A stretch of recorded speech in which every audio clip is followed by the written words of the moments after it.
নোয়াখালীর ৮ উপজেলার ৮৭ ইউনিয়নে প্রায় ২.৫ লাখ মানুষ এখন পানিবন্দী হয়ে আছেন। ১,১৬৯টি আশ্রয় কেন্দ্রে আশ্রয় নিয়েছেন ২,১৬,০০০-এরও বেশি মানুষ। প্রধান সড়কের আশপাশে সহযোগিতা পেলেও প্রান্তিক অঞ্চলগুলোতে পৌঁছায়নি ত্রাণ সহায়তা, ফলে অধিকাংশ জায়গায় চলছে ত্রাণের জন্য হাহাকার। আরও জানাচ্ছেন মিজানুর রহমান। স্মরণকালের ভয়াবহ বন্যায় পুরো নোয়াখালীবাসীর প্রায় ২০ লক্ষ মানুষের মধ্যে হাহাকার চলছে। বানবাসী মানুষের প্রতিদিন করুণ আর্তনাদ।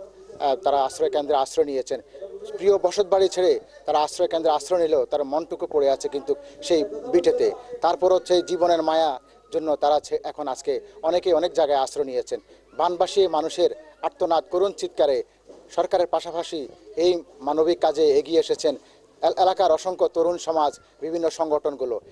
মানুষের জন্য একটু সহানুভূতি কি পেতে পারে না, ঠিক তার প্রতিফলন এখন আমরা নোয়াখালীতে দেখতে পাচ্ছি।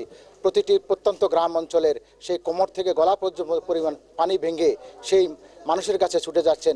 ধর্ম বর্ণ নির্বিশেষে সকলে যেন খাবারটুকু পায় এই দুর্যোগ মুহূর্তে, সেই কাজটি এখন চলছে। সরকার যে যতটুকু দিয়েছেন তার সুষম বন্টনের পাশাপাশি এইভাবে প্রবাসী এবং দেশি যে যারা রয়েছেন তারা, বিশেষ করে যুবক শ্রেণীরা, তারা কিন্তু নিজের জীবনের মায়া ত্যাগ করে এইভাবে মানুষের ঘরে ঘরে গিয়ে মানুষের হাতে খাবারটুকু পৌঁছে দিচ্ছেন। তাদের একটাই চাওয়া যে নিজে বেঁচে থাকলে তো হবে না, সবাইকে নিয়ে বাঁচতে হবে। সেই বাঁচার তাগিদে তারা কিন্তু এখন যে মানুষগুলো বাসা বাড়িতে বন্দী রয়েছেন গত 10 দিন থেকে পানিতে, তাদের কাছে যাচ্ছেন খাবার নিয়ে। এবং যারা এই খাবারগুলো পেয়েছেন তাদের চোখের মধ্যে এক ধরনের আবেগ কাজ করতেছে। হয়তো বা তারা আসলে মুখে প্রকাশ করতে পারছেন না, কিন্তু তারা এই খাবারটি পেয়ে আজকে হয়তো তারা পার করছেন, কিন্তু আগামী দিনগুলো তারা কীভাবে পার করেন তার একটা অনিশ্চয়তা রয়েছে।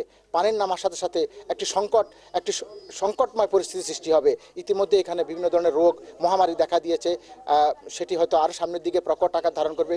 তাই এই মুহূর্তে এই ধরনের বানবাসী মানুষের পাশে সবার কিন্তু এগিয়ে আসা দরকার। এই ছিল আমার কাছে নোয়াখালীর বন্যার সর্বশেষ খবর।